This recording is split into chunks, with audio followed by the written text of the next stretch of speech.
I only signed up for the night class because I was tired of feeling like my life had settled into the same routine every single day. Work, dinner, couch, sleep, repeat. My name's Spencer. I'm 27, and at the time I worked as a project coordinator for a construction company.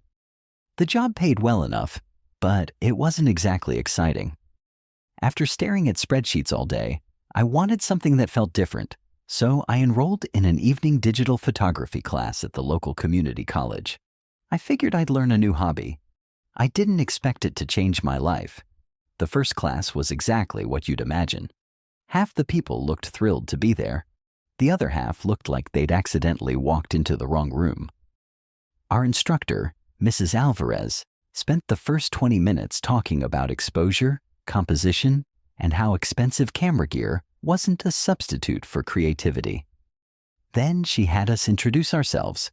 When it was my turn, I kept it simple. I'm Spencer. I work downtown and I mostly joined because I got tired of taking terrible vacation photos. A few people laughed. Across the room, one guy smiled but didn't say anything. He caught my attention immediately, not because he was trying to, because he wasn't. While everyone else talked about themselves, he sat quietly, listening with one elbow resting on the desk. He looked about my age, maybe a little younger, with dark brown hair that refused to stay neatly combed and kind eyes that seemed to study everything around him. When it became his turn, he cleared his throat. I'm Dante. That was it. Mrs. Alvarez waited. He smiled awkwardly. I drive for a medical supply company during the day. I bought a camera last month, realized I had absolutely no idea how to use it, and figured this was cheaper than breaking it. That got a much bigger laugh, including mine. For the rest of class, we ended up at opposite ends of the room, but every so often, I'd notice him concentrating so hard on the instructor that he'd absent-mindedly tap his pencil against the desk. He seemed normal, comfortable, the kind of person who didn't need to be the loudest in the room to be noticed. When class ended around 9:30, everyone packed up and headed toward the parking lot. That's when I saw him standing beside an empty bus stop. At first, I didn't think much about it, until I remembered the last bus had already passed. I slowed down. You waiting for somebody? Dante looked over, looking slightly embarrassed. Actually, no. No? My car's in the shop. Oh, I thought the evening bus ran later. It doesn't. Yeah. He laughed quietly. I figured that out. I looked around. The campus parking lot was already emptying. You live far? About 15 minutes. Walking? Driving. I hesitated for a second. Then I shrugged. I'm headed that direction anyway. He immediately shook his head. No, it's okay. It really is. I don't want to inconvenience you. You won't. He still looked unsure. I'm serious, I said. Unless you enjoy standing here until midnight. That finally earned another smile. I guess when you put it that way. 5 minutes later, he was sitting in my passenger seat. The drive wasn't awkward like I'd expected. If anything, conversation came surprisingly easily. He asked about my job. I asked about his. Turns out he'd been delivering medical equipment to hospitals for almost 4 years. It sounds more exciting than it is, he admitted. I say the same thing about construction. So basically, we both have jobs that are boring until something goes horribly wrong. Exactly. He laughed. It was one of those genuine laughs that made other people want to smile too. When we reached his apartment complex, he unbuckled his seatbelt. Seriously? Thanks. No problem. I owe you. You really don't. I do. He reached for the door before pausing. Same class next Thursday? I'll be there. He nodded. Good. Then he climbed out. I watched him disappear inside before pulling away. It should have been the end of it. Just one good deed for a classmate. Except the following Thursday. When class ended, I saw Dante standing at that same bus stop again. He looked over. Our eyes met. He smiled. And before either of us said a word, I already knew he was getting into my car again. By the third week, it wasn't even a question anymore.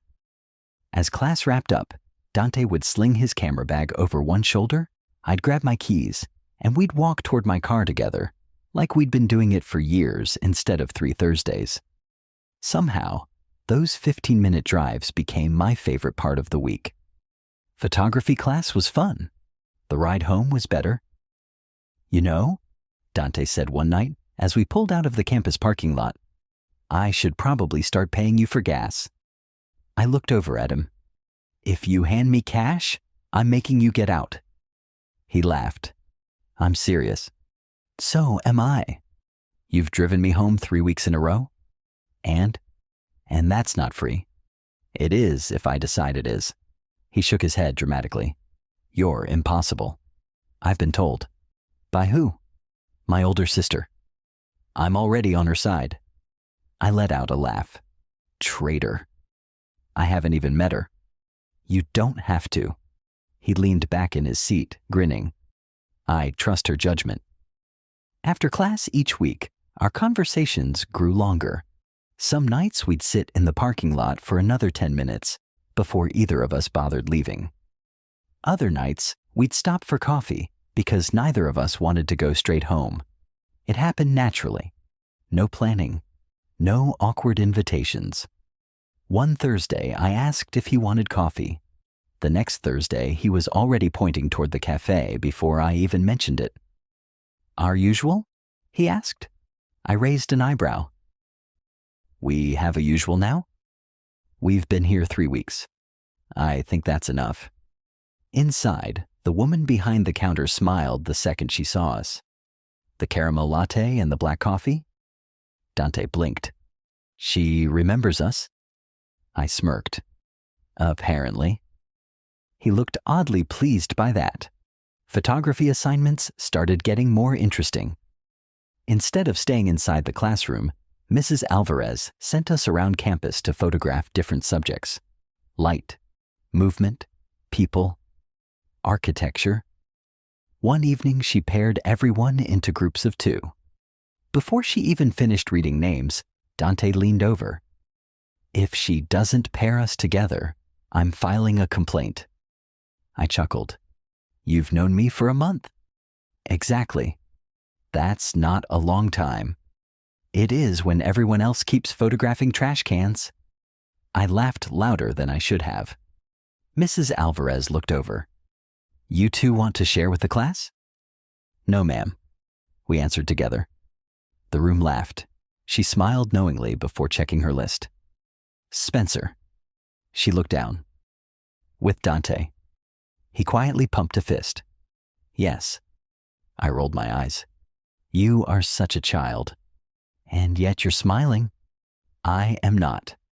You absolutely are. Unfortunately, he was right. Working together turned out to be surprisingly easy. We wandered around campus looking for interesting shots while talking about everything except photography. Favorite movies, bad bosses, childhood embarrassments, the weird snacks sold in vending machines. At one point, I crouched to photograph reflections in a puddle. Dante stood behind me. I don't get it.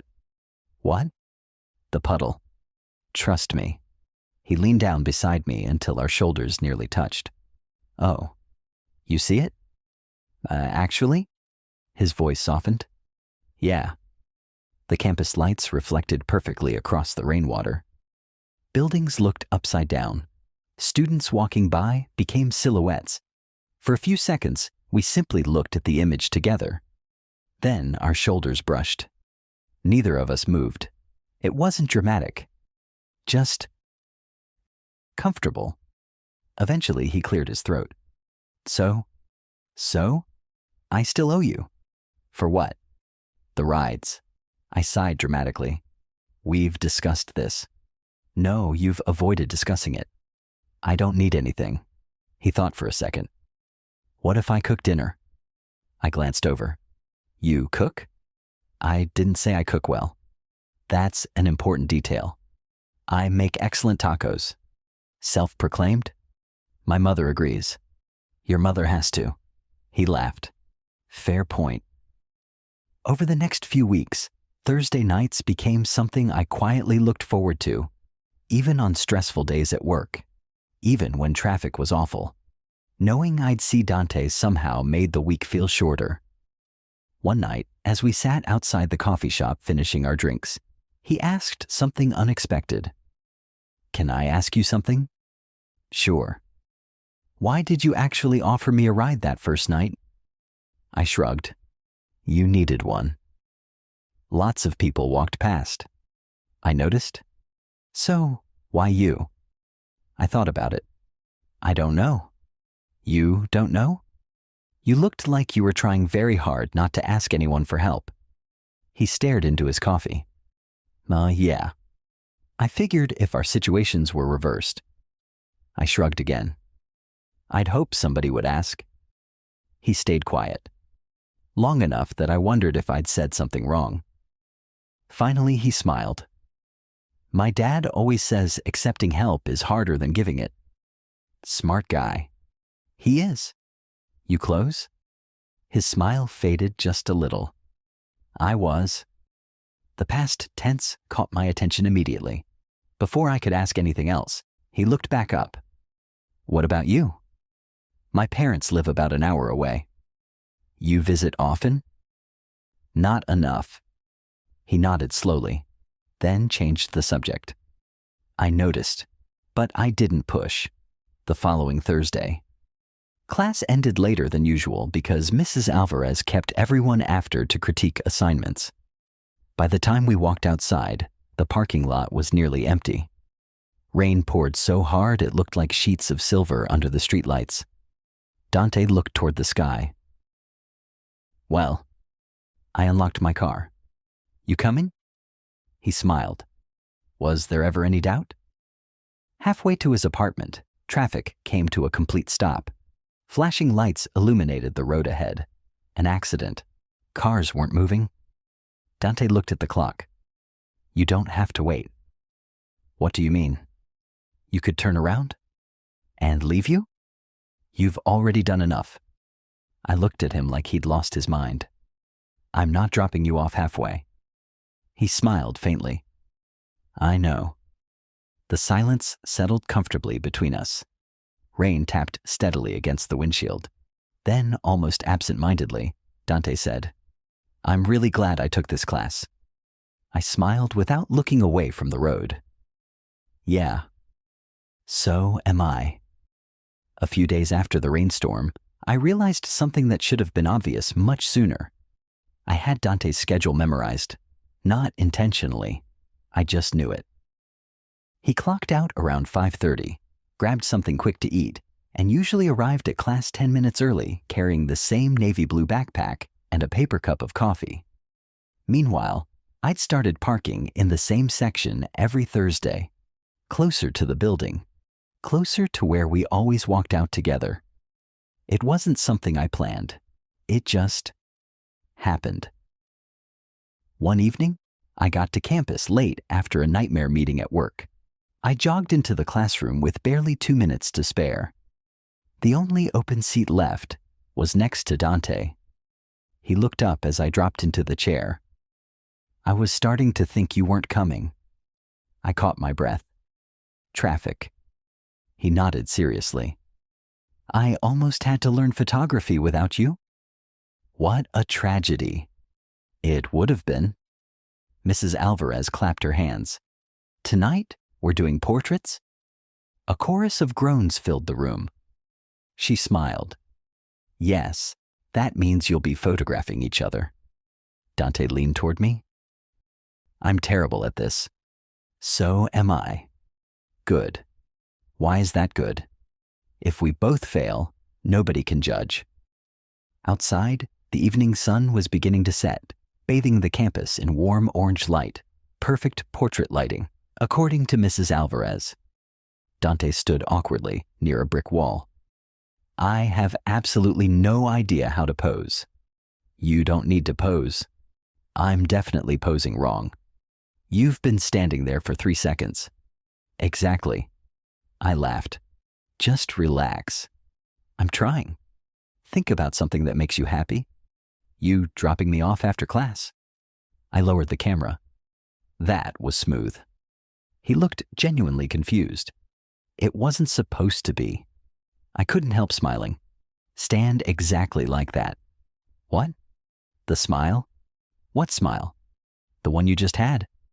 He frowned. I wasn't... Click. The shutter snapped. He blinked. You took it. Yep. I wasn't ready. That's why it worked. When I showed him the screen, he stared for several seconds. I actually like that. I told you. It doesn't even look like me. It does. No. It looks like someone who forgot he was being photographed. His expression softened. Maybe that's why. After class, we skipped the coffee shop and decided to grab burgers instead. The little diner sat only 5 minutes from campus and looked like it hadn't changed since the 80s. Vinyl booths, old jukebox, bottomless fries. Perfect. As we waited for our food, Dante looked around. I used to come here with my dad. I looked up. You did? Every Friday. He smiled faintly. He loved this place. The waitress set our drinks down. When she walked away, I asked quietly, You said used to? He nodded once. My dad passed away 3 years ago. I felt my stomach sing. I'm sorry. He stirred his soda absent-mindedly. Heart attack. He was 55. There wasn't really a good response to that, so I didn't pretend there was. Instead, I just listened. He was one of those people who could talk to anyone, Dante continued. You'd stop somewhere for 5 minutes, and somehow he'd know everyone's life story. I smiled. You sound proud. I am. He laughed softly. He would have loved you. I blinked. Me? Yeah. Why? Because you're the kind of person who notices people. I looked down. I don't know about that. I do. He said it so casually, like it was simply a fact. For some reason, that compliment stayed with me long after the conversation moved on. The following week, Mrs. Alvarez announced a weekend photo walk downtown, completely optional. Saturday morning. Everyone was welcome. As people packed up, Dante looked over. You going? I wasn't planning to. Me neither. We both stood, then he smiled. Unless you're going. I laughed. That's a terrible sales pitch. It worked? Maybe. He grinned. I knew it. Saturday arrived sunny and unusually warm. About 15 people showed up. We wandered through the farmers market taking pictures of flowers, musicians, old buildings, and street performers. At one point, the group spread out. Before I knew it, it was just me and Dante again. You realize we accidentally keep abandoning everyone. I don't think it's accidental anymore. He had a point. We spent nearly 2 hours walking together, talking, taking photos, laughing whenever one of us captured something ridiculous. Around noon, we stopped near the river. A local guitarist played beneath a bridge while families wandered past. Dante raised his camera, then lowered it. What? I forgot my spare battery. Dead? He checked the screen. 1%. Use mine. No. I brought 2. You'll need it. I'll survive. He hesitated. I can't keep accepting things from you. I smiled. It's a camera battery, not a kidney. He laughed so hard a couple walking past glanced over. You're impossible. So I've heard. He accepted it. Thanks. As the afternoon ended, people slowly headed home. Dante and I reached the parking lot together. Need a ride? I asked automatically. He stopped walking, then looked at me with the biggest smile I'd seen from him. You know. He adjusted his backpack. That's becoming my favorite question. Something about the way he said it made my chest tighten. Not painfully, just warmly. I unlocked the car. He climbed in. Neither of us noticed that somewhere along the way, the drive home had stopped feeling like a favor. It had quietly become something we both looked forward to, and neither of us seemed ready to admit just how much. The funny thing about routines is that you don't notice when they become important. One Thursday turned into two. Two turned into 8. Before either of us realized it, nearly 3 months had passed. Every week followed the same pattern. Class, a ride home, usually coffee, sometimes dinner. Always conversation. It had become the one part of my schedule I refused to move. If work asked me to stay late on Thursdays, the answer was always no. One evening, I arrived at campus and immediately knew something was off. Dante wasn't there. Class started. Still no Dante. Mrs. Alvarez had already begun explaining the night's assignment when the classroom door finally opened. "Sorry," Dante said, slightly out of breath. He looked exhausted. His hair was messier than usual, and there were dark circles under his eyes. Mrs. Alvarez nodded. "Glad you made it." He slipped into the seat beside me. "You okay?" I whispered. He forced a smile. "Long day." "Everything all right?" "Yeah." But it didn't sound convincing. During our assignment, he barely talked. Normally, he joked through everything. Tonight, he was distracted, quiet. When class finally ended, I unlocked my car like always. "You hungry?" I asked. He shook his head.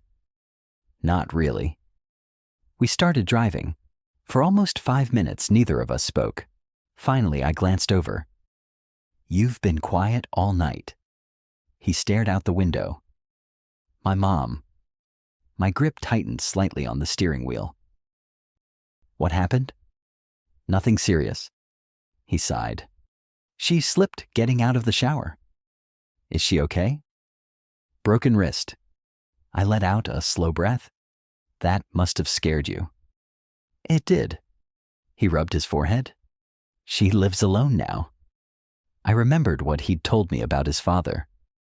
"So I've been driving over every evening after work." "To help?"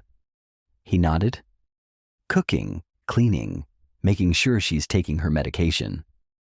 "That explains why you look exhausted." He laughed weakly. "I haven't slept much." "You didn't have to come tonight?" "I wanted to."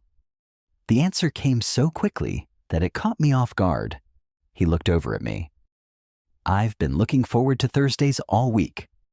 For just a second, neither of us said anything. Then I smiled. "Me too." The next Thursday, I showed up carrying an extra coffee. Dante looked at the cup. "What's this?" "You looked half asleep last week." "You remembered my order?" I shrugged. "Caramel latte." He stared at me. "You actually remembered?" "Apparently." He laughed quietly. "I don't know why that makes me so happy." I didn't tell him it made me happy too. A week later, class ended earlier than usual. As we reached my car, Dante hesitated. "Can I ask you something?" "Sure." "Would you mind making one stop before taking me home?" "Of course." "My mom asked if I could pick up a few groceries." "No problem." The grocery store was only a few minutes away. We wandered through the aisles together with a short shopping list. Bread, soup, fresh fruit, laundry detergent. Nothing exciting. Yet somehow, shopping with Dante felt oddly domestic. He held the basket while I grabbed things from shelves. He argued that one brand of pasta was better. I insisted they all tasted the same. He looked personally offended. "You can't seriously believe all pasta is identical." "It's flour." "It is absolutely not." "It literally is." He stopped the cart dramatically. "I don't think I know you anymore." An older woman passing by laughed. "You boys sound like my husband and me." Neither of us corrected her. We simply laughed and kept walking. For some reason, the comment lingered in my head. After dropping off the groceries at his mother's house, Dante disappeared inside for a couple of minutes. When he came back out, he was smiling. My mom says thank you. For what? For helping. I didn't do anything? You carried 3 bags. I'm basically a superhero. He rolled his eyes. You should probably get a cape. I've always wanted one. He laughed again, then looked toward the house. She wants to meet you. I blinked. Me? She keeps asking about the guy who's been driving me home every Thursday. What did you tell her? The truth. Which is? That you're a really good friend. Friend. The word made something tighten in my chest, not because it was wrong, because it was true. And somehow, I wished it didn't feel quite so final. The following Thursday, there was no class. Mrs. Alvarez had canceled because of a conference. Around 6 that evening, my phone buzzed. Dante. Feels weird not seeing you today. I smiled before replying. Me. I was thinking the same thing. 3 dots appeared almost immediately. Dante. Want to grab dinner anyway? I looked at the message longer than I probably should have, then typed back, yeah, I'd like that. Dinner lasted nearly 3 hours, not because service was slow, because neither of us wanted to leave. We talked about childhood memories, bad first jobs, dream vacations, favorite books. Somehow, the conversation never ran out. As we walked back toward my car, Dante shoved his hands into his jacket pockets. You know what's weird? What? I don't think we're just classmates anymore. I smiled. I don't think we've been classmates for a while. He nodded. Yeah. There was a long silence. Then he looked over. I'm really glad my car broke down. I laughed. That's a strange thing to be thankful for. It is. He smiled to himself. But if it hadn't? He looked at me for a moment. I probably never would have gotten to know you. I didn't know what to say, because the truth was, I'd been thinking exactly the same thing. After that dinner, something shifted. Not dramatically. Neither of us suddenly confessed feelings or started acting differently overnight. It was quieter than that. We simply stopped pretending we only saw each other because of photography class. Now we texted almost every day. Nothing complicated. Pictures of terrible lunches. Complaints about work. Random jokes that only made sense to the two of us. One Tuesday afternoon, my phone buzzed. Dante. Think my boss just discovered 3 new ways to schedule meetings that could have been emails. I laughed at my desk. Me. Mine somehow managed to schedule 2 meetings about scheduling another meeting. 3 seconds later. That's honestly impressive. My coworkers probably thought I was smiling at something work-related. I definitely wasn't. The semester was beginning to wind down. Mrs. Alvarez announced one final project. We could photograph anything we wanted. The only requirement was telling a story through a series of pictures. Everyone immediately started throwing around ideas. Landscapes, architecture, street photography. As class ended, Dante nudged my shoulder. I have absolutely no idea what story I want to tell. I don't either. He thought for a second. Road trips. I looked over. What about them? You drive every week. So? What if we spend Saturday just driving? No destination? No plan. We stop whenever something looks interesting. I smiled. I actually love that idea. Saturday morning arrived bright and cool. Dante climbed into my car carrying coffee for both of us. Look at that, I said. You finally let me buy something. Don't get used to it. I've already taken a picture? What? He held up his phone. Evidence. I laughed. You're ridiculous. I know. We spent nearly 6 hours wandering through little towns outside the city. Old barns, covered bridges, a forgotten train station, fields glowing gold beneath the afternoon sun. Sometimes we'd spend 20 minutes trying to capture one perfect photograph. Other times, we'd simply sit on the hood of my car and talk. It never felt rushed. Late in the afternoon, we found a small lake neither of us had ever seen before. The water was perfectly still. The trees reflected across the surface like glass. "This is incredible," Dante whispered. He raised his camera. Click, click, click. Then he lowered it. "What?" He looked at me instead of the lake. "Stand over there." "Why?" "I need one more picture. I'm not the assignment. You are now." I sighed dramatically before walking toward the shoreline. "Like this?" "A little left." I moved. "No." He laughed. "Your other left." "There." "Perfect." I shoved my hands into my jacket pockets. "Happy?" "Almost." He lifted the camera, but instead of taking the picture, he just looked at me. "What?" "Nothing." "Dante." He smiled. "I was just thinking." "About?" "How weird life is." I raised an eyebrow. "That's random." 3 months ago," he lowered the camera, "you were just some guy sitting across the classroom. And now," he hesitated, "now I can't imagine Thursdays without you." The words settled between us. Neither of us moved. Finally, I smiled. I was actually thinking the same thing. His expression softened. Then, almost shyly, he finally pressed the shutter. Click. "There. You got it?" "I think so." "Can I see?" He looked at the screen, then quickly locked it.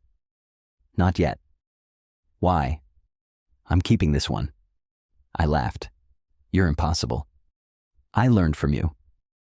On the drive back, we stopped for dinner at a little family-owned Italian restaurant. As we waited for our food, Dante's phone rang. He glanced at the screen. "My mom." "Go ahead." He answered. "Hey, Mom." I looked out the window, trying not to eavesdrop. After a minute, he started smiling, then laughing. Finally, he looked across the table at me. "What?" He covered the phone. "She wants to know if Spencer's there." I couldn't help smiling. He uncovered the phone. "Yeah, he's sitting right across from me." A pause, then another laugh. "I'll ask him." He lowered the phone. "She wants to know if you'll come over for dinner next Sunday." I blinked. "Me?" "She says she needs to properly thank you." "You've told her I haven't actually done anything, right?" "I've tried." "And?" "She doesn't believe me." I laughed. "What do you think?"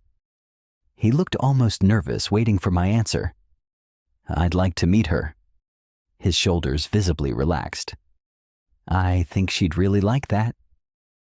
Sunday afternoon, I found myself standing outside Dante's childhood home, holding a pie I'd bought from a bakery because showing up empty-handed felt wrong. "You brought dessert?" I panicked. He laughed. "That's adorable." I wasn't going for adorable. Too late? Before I could answer, the front door opened. A woman with the same warm brown eyes as Dante smiled at me. "So?" She walked over without hesitation and hugged me. "You're Spencer." I looked at Dante. He shrugged helplessly. "My mom hugs everyone." She stepped back. "No," she smiled. "I hug the people who take care of my son."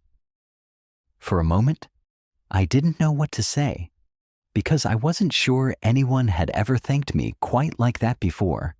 And judging by the way Dante quietly watched us from the doorway, it meant just as much to him as it did to me.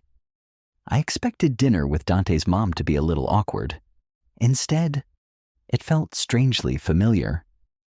She insisted I call her Maria within 5 minutes of walking through the door. She refused to let me help cook.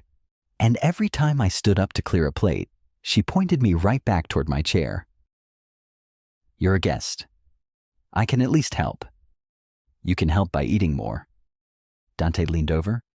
Don't argue. I wasn't arguing. You were about to. I absolutely was. He grinned. I know. Dinner stretched well into the evening. Maria told embarrassing stories about Dante as a kid. Apparently, when he was 8, he tried to fix the family washing machine after watching one online video. Instead, he flooded the laundry room. I thought I was helping, Dante defended himself. You almost floated the house away, Maria laughed. It wasn't that much water. She looked at me. It reached the hallway. I couldn't stop laughing. Dante pointed his fork at me. I thought we were friends. We are.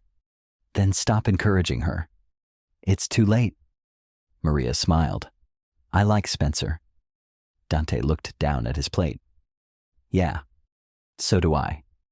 The words came out so naturally that none of us reacted at first. Then, Dante's ears turned slightly red. Maria noticed. So did I. She smiled to herself, but wisely changed the subject. After dinner, Dante walked me to my car. The neighborhood was quiet. Porch lights glowed against the cool evening air. We stood beside my driver's door for a moment. My mom hasn't laughed like that in a long time. I'm glad. So am I. He looked toward the house. Ever since Dad died. He paused. It's been hard. I nodded. I can imagine. Today felt, he searched for the right word, normal. That one word carried more weight than the whole conversation. I'm happy I came. He smiled. So am I. Neither of us seemed ready to say goodbye. Eventually, I unlocked my car. I'll see you Thursday. You better. Thursday arrived with unexpected news. Mrs. Alvarez stood at the front of the classroom. I have good news and bad news. Everyone groaned. The bad news is that next week is our final class. The room immediately filled with disappointed murmurs. The good news, she smiled. We'll be holding a small gallery night. Friends and family are welcome. As soon as class ended, Dante looked at me. You'll be there? I have to display my pictures. I know. I meant, he hesitated. After. After? Dinner? I laughed. You really don't give up. No. I'll be there. The final project presentations went surprisingly well. People clapped, shared stories behind their photographs, laughed over failed attempts that somehow became their favorite images. When it was my turn, I explained that my project focused on finding beauty in ordinary places, parking lots, coffee shops, rain puddles, roads. Mrs. Alvarez nodded thoughtfully. Very nice. Then Dante stepped forward. His project title appeared on the screen, The Journey Between Places. He explained that he'd spent the semester photographing roads, cars, bus stops, and quiet moments between destinations. It started as an assignment, he said, but somewhere along the way, he smiled slightly. I realized the best parts weren't where I was going. He looked toward me for the briefest second. They were who I traveled with. My heart skipped. The room applauded. I wasn't sure anyone else noticed where he'd looked, but I did.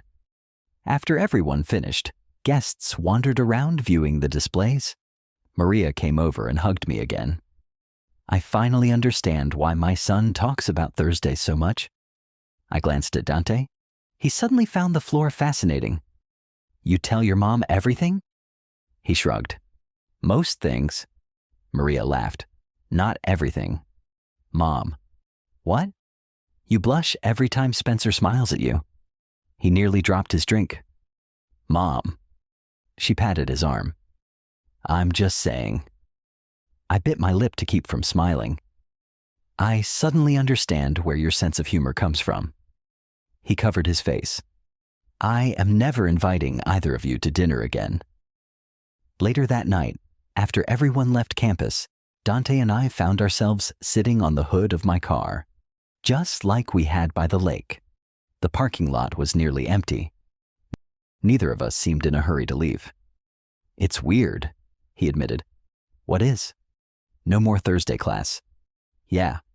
Silence settled between us. Then he looked over. "I don't want this to be the end." I met his eyes. "It doesn't have to be." "No?" I shook my head. We weren't only seeing each other because of photography anymore. He smiled slowly. "I was hoping you'd say that." I laughed. "You know." "What?" "I'm still perfectly willing to drive you home." He looked at me for a second before laughing. "My car's been fixed for over a month." I blinked. "Wait. I picked it up weeks ago." "You never told me." "I know." I stared at him. "So? You didn't actually need rides anymore." He shook his head. "No." "Then why?" "Because?" He smiled, softer than I'd ever seen before. "I liked spending those extra 15 minutes with you." I couldn't think of a single thing to say, because the truth was, I'd been hoping that was the answer. For a few seconds, I just stared at him. "You've had your car back? For a month?" Dante rubbed the back of his neck, looking almost guilty. "Yeah. And you let me keep driving you home." "I know." "You could have told me?" "I could have." I folded my arms. "So why didn't you?" He looked down at the pavement. "Because..." A small laugh escaped him. "I was selfish." I blinked. "What?" "I kept thinking that eventually you'd stop asking." I frowned. "Why would I stop?" "Because class was ending." He shrugged. "I figured once you didn't have a reason anymore." He let the sentence fade away. Maybe we'd slowly stop seeing each other. The thought hit me harder than I expected. "You actually believed that?" He nodded. "I've had people drift out of my life before." His voice was quiet. "Sometimes it happens without anyone meaning for it to." I leaned back against the car. "Dante?" He looked up. "I wasn't giving you rides because your car was broken." "You weren't?" "No. I was giving you rides because..." I laughed softly. "I wanted those extra 15 minutes too." For the first time since I'd met him, Dante looked completely speechless. He finally managed a smile. So? We've both been lying. I prefer accidentally omitting information." He laughed. "That's a very corporate answer." "I work in construction."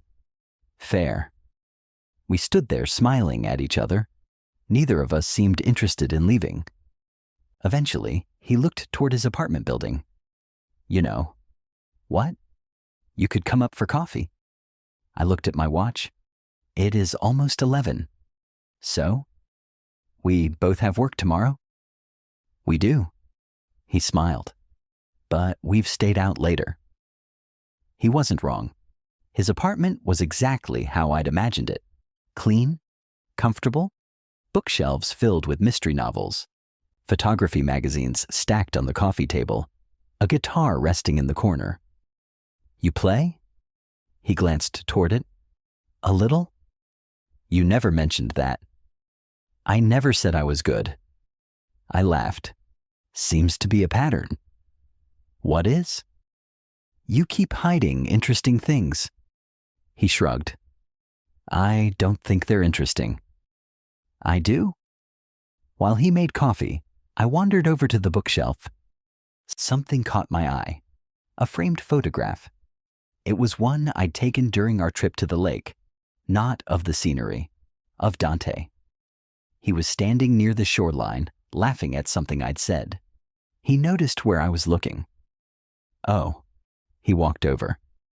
"I printed that last week." "You never showed me." I wasn't sure if it'd be weird. I looked at the picture again. It isn't. He smiled. It's my favorite photo. We ended up talking until nearly 1 in the morning about everything, our families, future plans, the places we still wanted to travel. At some point, conversation slowed. Comfortable silence settled between us. Dante stared into his coffee mug. Can I ask you something? Always. Do you ever think... He stopped. I waited. That life gives you people when you need them. I thought about the question. I think sometimes we don't realize we need someone until they've already shown up. He looked at me for a long moment. Yeah, I think that's true. The following weekend, we drove to a photography exhibit downtown.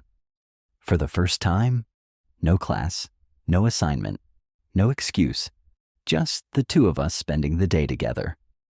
As we walked through the gallery, we stopped in front of a black and white photograph of two elderly men sitting on a park bench.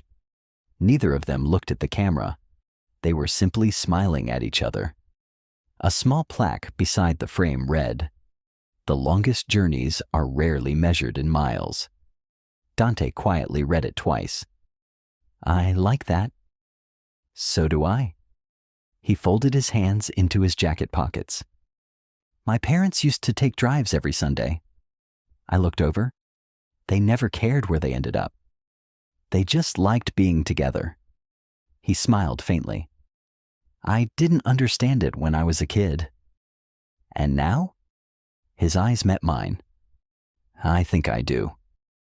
A few days later, my sister Emily invited me to dinner.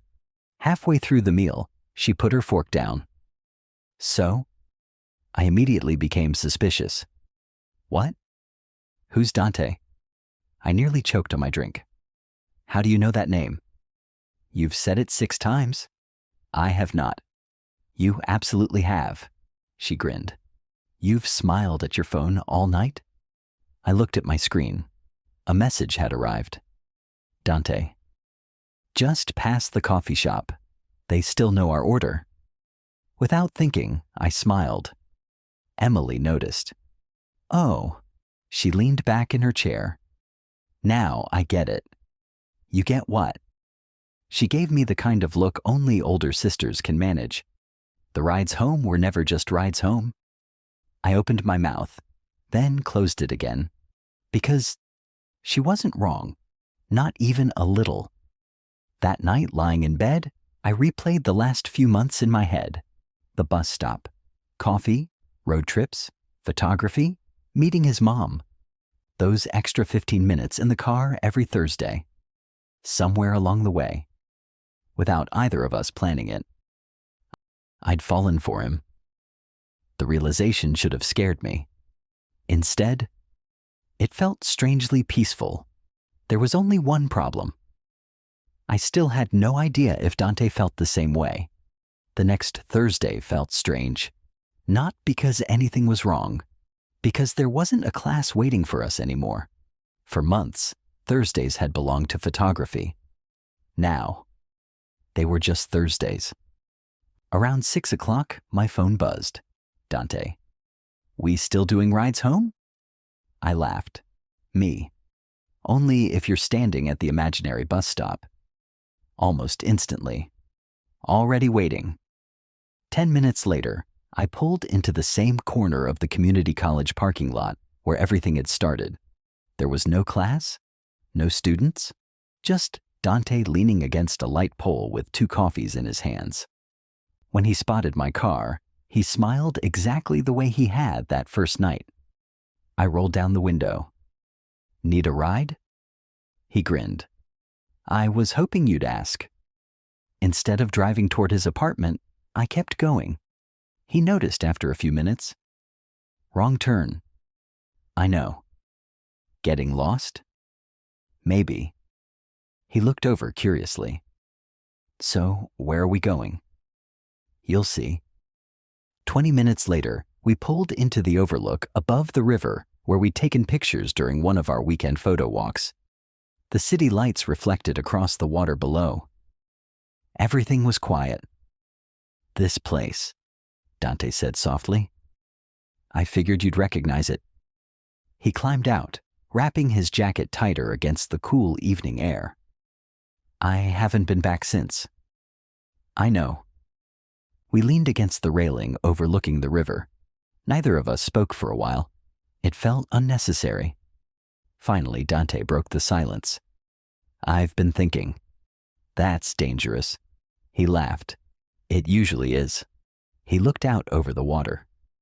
When my car broke down, he smiled to himself. I remember standing at that bus stop, wondering how I was going to get home. I remember wondering why nobody was offering. You know what I was actually worried about? What? That I'd have to ask someone. You never did. No. He looked at me.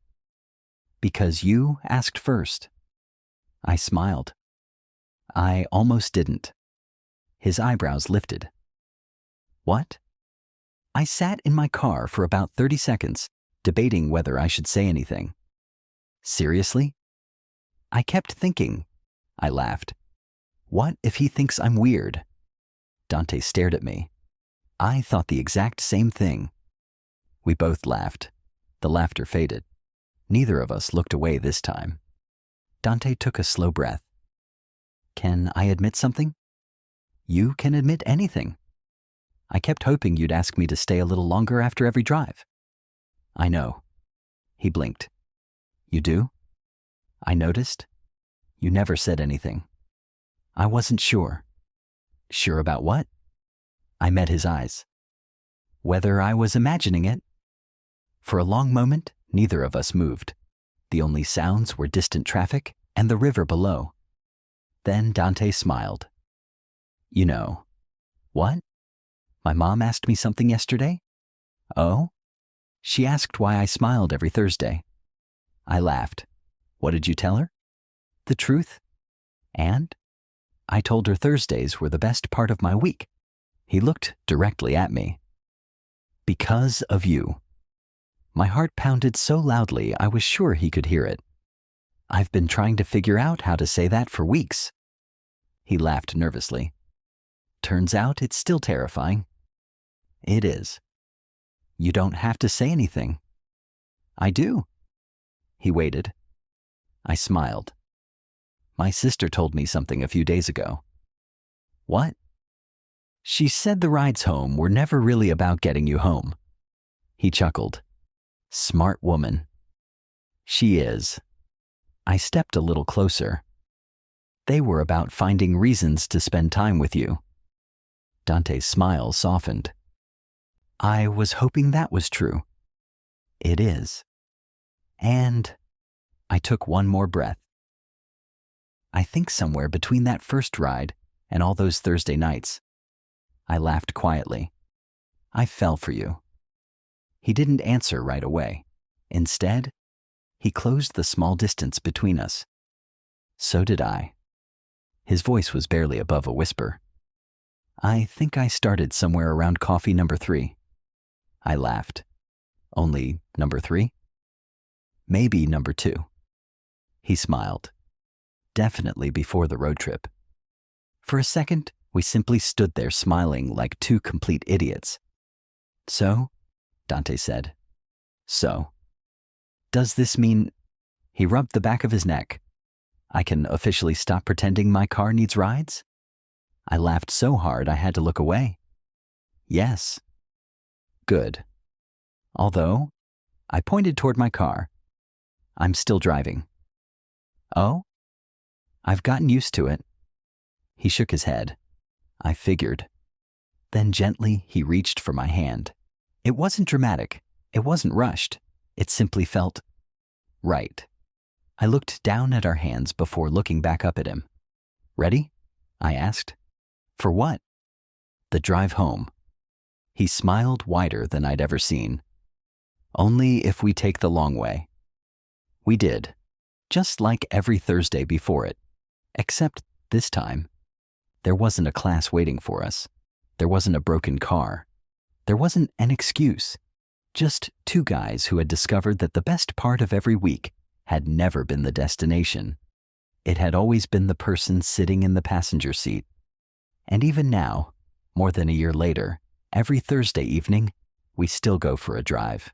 No cameras, no assignments, no reason at all. Except that sometimes the best journeys begin with a simple question. Need a ride?